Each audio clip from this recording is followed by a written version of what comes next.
What a fantastic turnout. Now, let me start with a story.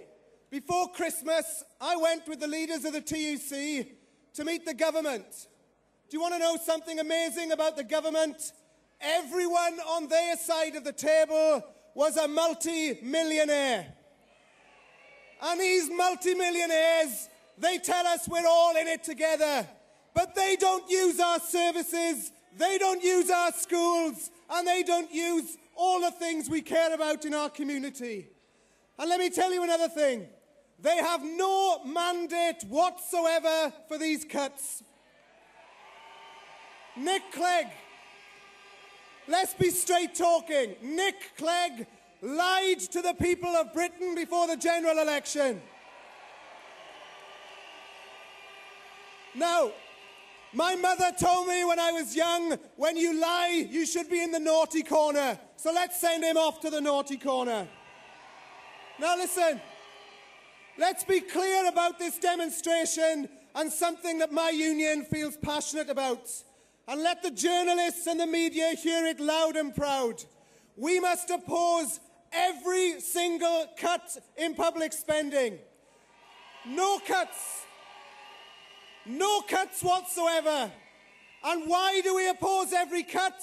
Because if we don't, we will have to choose between young people and pensioners, between public sector and private sector, between those on welfare and those in work. We should defend every pensioner, every student, and every worker, wherever they are. So,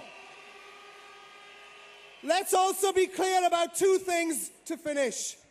There is an alternative to the cuts. And I'll tell you what the alternative is. Let's collect the tax that is avoided by the rich people in this country. And while we're at it, let's start naming the scroungers. Sir Philip Green from Topshop. Well, what a scrounger he is. In one body swerve, he avoided paying £250 million in tax by investing it in Monaco. What an absolute scrounger and a disgrace. But you know what? What the government said is, we think you're good, Sir Philip, so we're bringing you in as an advisor to tell us how to make the cuts. What shameful behaviour. But let me finish on this last point. We know there's an alternative.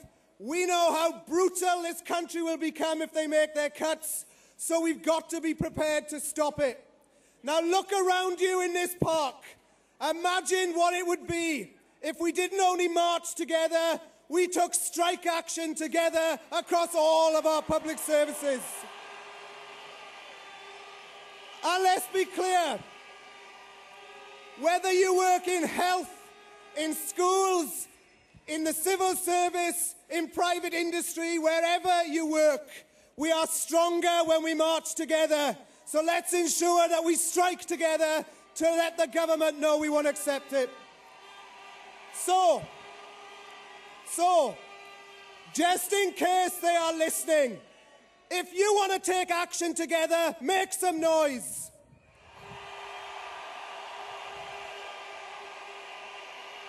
Right.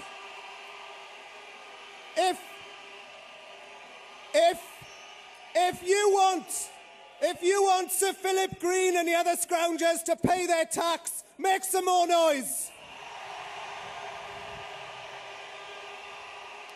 Okay, last point. And my last point is, if you want a society where we unite black and white, unemployed and workers, students and pensioners, public and private sector, proud of each other, proud to be diverse, make the biggest roar of all and stop the cuts. Thank you very much.